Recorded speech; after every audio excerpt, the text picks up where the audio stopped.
जय हिंद दोस्तों। आज इस वीडियो में हम लेकर आए हैं लूसेंट बुक से मोस्ट इम्पोर्टेंट टॉपिक, जिसका नाम है भारतीय अर्थव्यवस्था।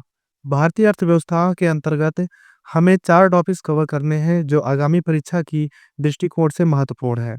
भारतीय अर्थव्यवस्था में हमें 4 टॉपिक्स पढ़ने हैं। पहला टॉपिक्स है हमारा बजट, दूसरा है योजनाएं, तीसरा है जीडीपी आर्थिक संगठन और चौथा है बैंकिंग और वित्तीय टॉपिक्स। तो चलिए वीडियो में आगे बढ़ते हैं। आपका प्रश्न है, भारत सरकार द्वारा जीडीपी की गणना कितनी बार की जाती है? इस प्रश्न का सही उत्तर ऑप्शन नंबर बी, हर 3 महीने। हर 3 महीने भारत सरकार द्वारा जीडीपी की गणना की जाती है। अब अगला प्रश्न हो जाएगा, भारत में पहली बार आर्थिक गणना किस वर्ष की गई थी? भारत में पहली बार आर्थिक गणना 1977 में किया गया था। अब अगला प्रश्न है, भारत में सबसे अधिक रोजगार किस क्षेत्र में है? भारत में सबसे अधिक रोजगार कृषि क्षेत्र में है।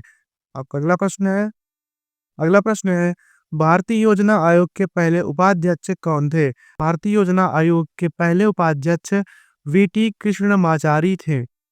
अब अगला प्रश्न हो जाएगा, बैलेंस ऑफ पेमेंट किससे संबंधित है? बैलेंस ऑफ पेमेंट विदेश व्यापार से संबंधित है। इस प्रश्न का सही उत्तर ऑप्शन नंबर बी, विदेश व्यापार। आपका अगला प्रश्न हो जाएगा, वित्तीय समावेशन का मुख्य उद्देश्य क्या है? वित्तीय समावेशन का मुख्य उद्देश्य गरीबों को बैंकिंग सुविधा से जोड़ना है। इस प्रश्न का सही उत्तर ऑप्शन नंबर बी, गरीबों को बैंकिंग सुविधा से जोड़ना। आपका अगला प्रश्न है, जीडीपी और जीएनपी में मुख्य अंतर किसका होता है?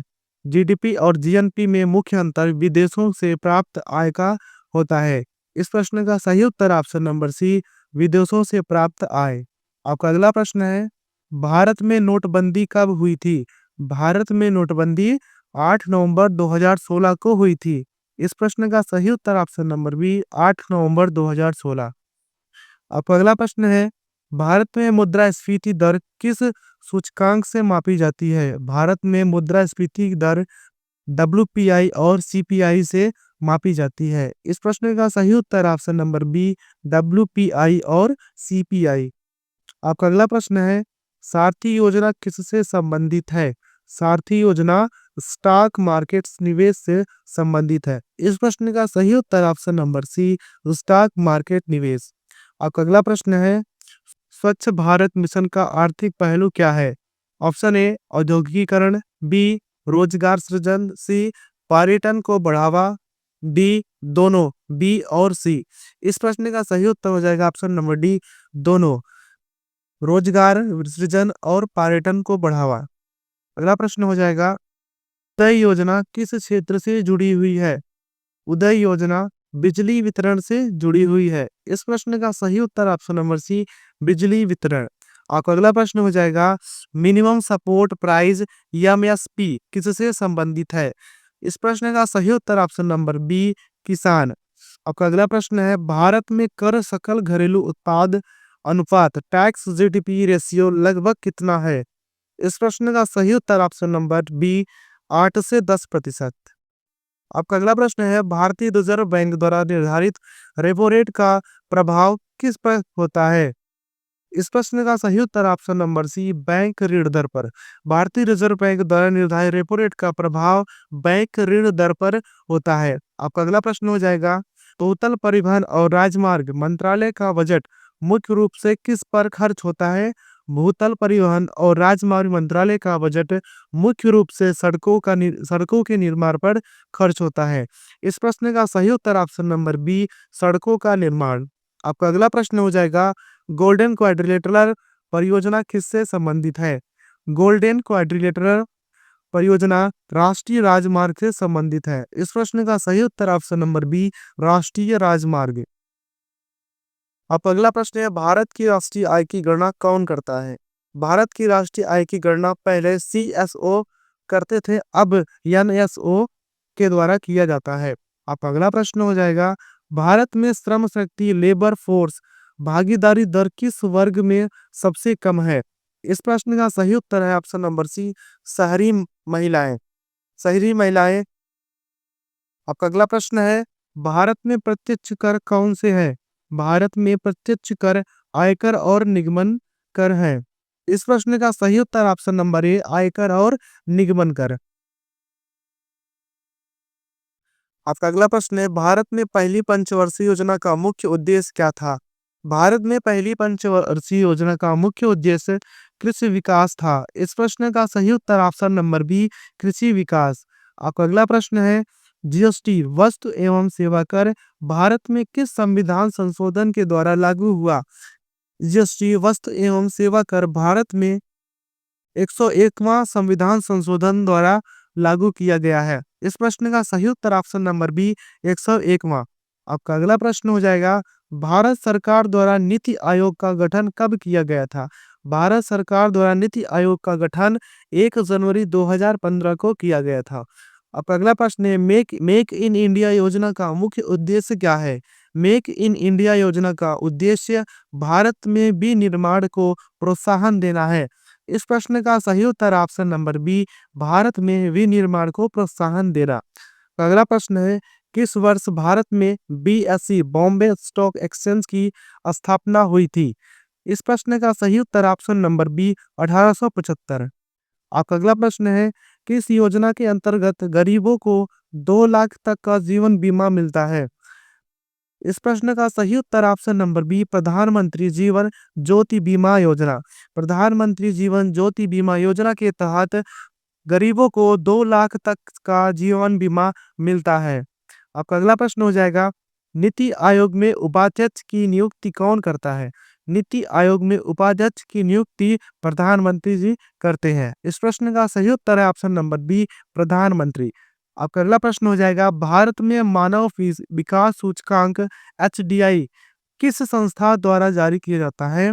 भारत में मानव विकास सूचकांक यूएनडीपी के द्वारा जारी किया जाता है। इस प्रश्न का सही उत्तर ऑप्शन नंबर सी, यूएनडीपी। आपका अगला प्रश्न है, राष्ट्रीय भुगतान निगम द्वारा संचालित यूपीआई किसके लिए प्रयोग होता है?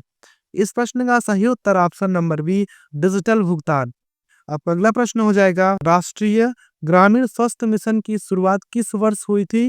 राष्ट्रीय ग्रामीण स्वास्थ्य मिशन की शुरुआत 2005 में हुई थी। इस प्रश्न का सही उत्तर ऑप्शन नंबर बी, 2005। आपका अगला प्रश्न है, भारत का सबसे बड़ा निर्यातक क्षेत्र कौन सा है?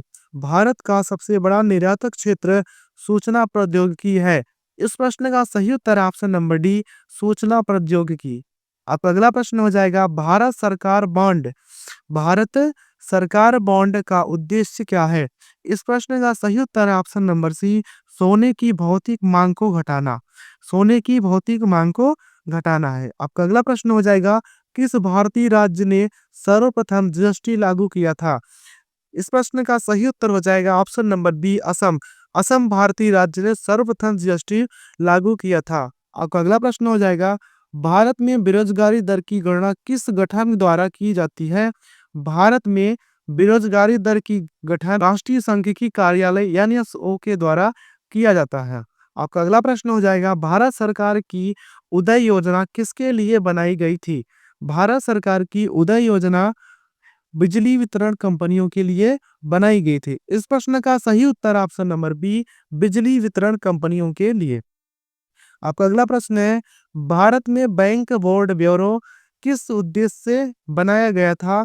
भारत में बैंक बोर्ड ब्यूरो किस उद्देश्य से बनाया गया था? इस प्रश्न का सही उत्तर ऑप्शन नंबर बी, बैंकों में निदेशक नियुक्ति के उद्देश्य से बनाया गया था। आपका अगला प्रश्न हो जाएगा, प्लानिंग कमीशन का स्थान किसने लिया? इस प्रश्न का सही उत्तर option number B, NITI Aayog ने। नीति आयोग ने प्लानिंग कमीशन का स्थान लिया है। आपका अगला प्रश्न हो जाएगा, मुद्रा योजना का मुख्य उद्देश्य क्या है? मुद्रा योजना का मुख्य उद्देश्य छोटे उद्योगों को ऋण देना है। इस प्रश्न का सही उत्तर ऑप्शन नंबर सी, छोटे उद्योगों को ऋण। आपका अगला प्रश्न हो जाएगा, भारत की सबसे बड़ी बीमा कंपनी कौन सी है? भारत की सबसे बड़ी बीमा कंपनी एलआईसी है। इस प्रश्न का सही उत्तर हो जाएगा ऑप्शन नंबर सी, एलआईसी। आपका अगला प्रश्न हो जाएगा, प्रधानमंत्री किसान सम्मान निधि योजना के अंतर्गत किसानों को प्रतिवर्ष कितनी राशि दी जाती है? प्रधानमंत्री किसान सम्मान निधि योजना के अंतर्गत किसानों को प्रतिवर्ष 6,000 रुपए की राशि दी जाती है। इस प्रश्न का सही उत्तर ऑप्शन नंबर सी, 6,000। आपका अगला प्रश्न हो जाएगा, भारत में एफडीआई भारत में एफडीआई को नियंत्रित करने वाली प्रमुख संस्था कौन सी है? भारत में एफडीआई को नियंत्रित करने वाली प्रमुख संस्था डीआईपीपी है। इस प्रश्न का सही उत्तर ऑप्शन नंबर सी, डीआईपीपी। आपका अगला प्रश्न हो जाएगा, भारत का पहला डिजिटल भुगतान बैंक कौन सा था? भारत का पहला डिजिटल भुगतान बैंक एयरटेल पेमेंट बैंक है। इस प्रश्न का सही उत्तर option number A, Airtel payment bank. आपका अगला प्रश्न हो जाएगा, एनएबीएआरडी की स्थापना किस समिति की सिफारिश पर की गई थी? इस प्रश्न का सही उत्तर ऑप्शन नंबर बी, शिवारमन समिति।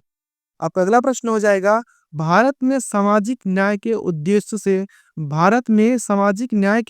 से मनरेगा के तहत एक वर्ष में कितने दिनों की गारंटी है? इस प्रश्न का सही उत्तर ऑप्शन नंबर बी, 100 दिन। भारत में सामाजिक न्याय के उद्देश्य से मनरेगा के तहत एक वर्ष में 100 दिनों की गारंटी है। अब अगला प्रश्न है, राष्ट्रीय निवेश और अवसंरचना कोष एनआईआईएफ का मुख्य उद्देश्य क्या है? राष्ट्रीय निवेश और अवसंरचना कोष का मुख्य उद्देश्य है अवसंरचना परियोजनाओं में निवेश। इस प्रश्न का सही उत्तर ऑप्शन नंबर बी, अवसंरचना परियोजनाओं में निवेश। आपका अगला प्रश्न है, वर्ष 2020-21 में भारत की जीडीपी वृद्धि दर कितनी रही है कोविड के दौरान? कोविड के दौरान भारत की जीडीपी वृद्धि दर -7.3% रही है। इस प्रश्न का सही उत्तर है ऑप्शन नंबर बी, -7.3%। अगला प्रश्न है, ह्यूमन कैपिटल इंडेक्स HCI किस संस्था द्वारा जारी किया जाता है? Human capital index HCI world bank संस्था द्वारा जारी किया जाता है। इस प्रश्न का सही उत्तर है option number C, world bank.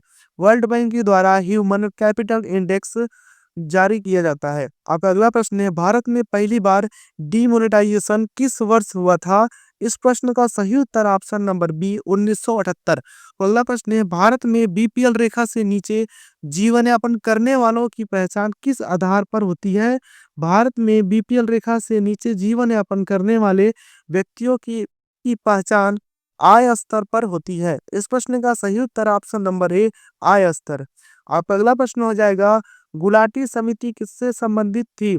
Gulati समिति एमएसपी और कृषि मूल्य निर्धारण से संबंधित थी। इस प्रश्न का सही उत्तर ऑप्शन नंबर सी, एमएसपी और कृषि मूल्य निर्धारण। आपका अगला प्रश्न हो जाएगा, भारत सरकार द्वारा प्रत्यक्ष लाभ अंतरण डीबीटी योजना किस उद्देश्य से शुरू की गई थी? इस प्रश्न का सही उत्तर ऑप्शन नंबर बी, सब्सिडी में पारदर्शिता। आपका अगला प्रश्न है, रीजनल कॉम्प्रिहेंसिव इकोनॉमिक पार्टनरशिप में भारत ने शामिल होने से क्यों इनकार कर दिया? इस प्रश्न का सही उत्तर ऑप्शन नंबर ए, कृषि आयात के खतरे के कारण। कृषि आयात के खतरे के कारण रीजनल कॉम्प्रिहेंसिव इकोनॉमिक्स पार्टनरशिप में भारत ने शामिल होने से इनकार कर दिया था। आपका अगला प्रश्न हो जाएगा, भारत में सबसे अधिक रोजगार देने वाला क्षेत्र कौन सा है? भारत में सबसे अधिक रोजगार देने वाला क्षेत्र कृषि क्षेत्र है। इस प्रश्न का सही उत्तर है ऑप्शन नंबर सी, कृषि। आपका अगला प्रश्न हो जाएगा, स्वच्छ भारत मिशन का आर्थिक लक्ष्य क्या है? स्वच्छ भारत मिशन का आर्थिक लक्ष्य स्वच्छता से उत्पादकता बढ़ाना। अब अगला प्रश्न है, भारत सरकार का वित्तीय वर्ष कब से कब तक होता है? इस प्रश्न का सही उत्तर ऑप्शन नंबर बी, 1 अप्रैल से 31 मार्च तक होता है। आपका अगला प्रश्न हो जाएगा, भारत में कौन सी संस्था वित्तीय साक्षरता को बढ़ावा देती है? इस प्रश्न का सही उत्तर option number C, RBI. RBI संस्था भारत में वित्तीय साक्षरता को बढ़ावा देती है। इस प्रश्न का सही उत्तर ऑप्शन नंबर सी, आरबीआई। आपका अगला प्रश्न है, किस योजना का उद्देश्य हर व्यक्ति को बैंक खाता देना है? इस प्रश्न का सही उत्तर ऑप्शन नंबर ए, जन धन योजना। जन धन योजना का उद्देश्य है हर व्यक्ति को बैंक में खाता देना। आपका अगला प्रश्न हो जाएगा, भारत में राष्ट्रीय आय की गणना कौन करता है? भारत में राष्ट्रीय आय की गणना सीएसओ यानी सेंट्रल स्टैटिस्टिक्स ऑफिस करता है। आपका अगला प्रश्न हो जाएगा, किस रिपोर्ट को भारत का आर्थिक आईना कहा जाता है? किस रिपोर्ट को भारत का आर्थिक आईना कहा जाता है? तो इस प्रश्न का सही उत्तर ऑप्शन नंबर बी, आर्थिक सर्वेक्षण। आर्थिक सर्वेक्षण ही भारत का आर्थिक आईना होता है। आपका अगला प्रश्न हो जाएगा, उदय योजना किस क्षेत्र की समस्याओं को हल करने के लिए शुरू की गई थी? उदय योजना किस क्षेत्र की समस्याओं को हल करने के लिए शुरू की गई थी? इस प्रश्न का सही उत्तर ऑप्शन नंबर ए, ऊर्जा वितरण कंपनियां। ऊर्जा वितरण कंपनियों की समस्या को हल करने के लिए शुरू की गई थी। सो दोस्तों, आज के लिए बस इतना ही। मिलते हैं नेक्स्ट वीडियो में, तब तक के लिए जय हिंद।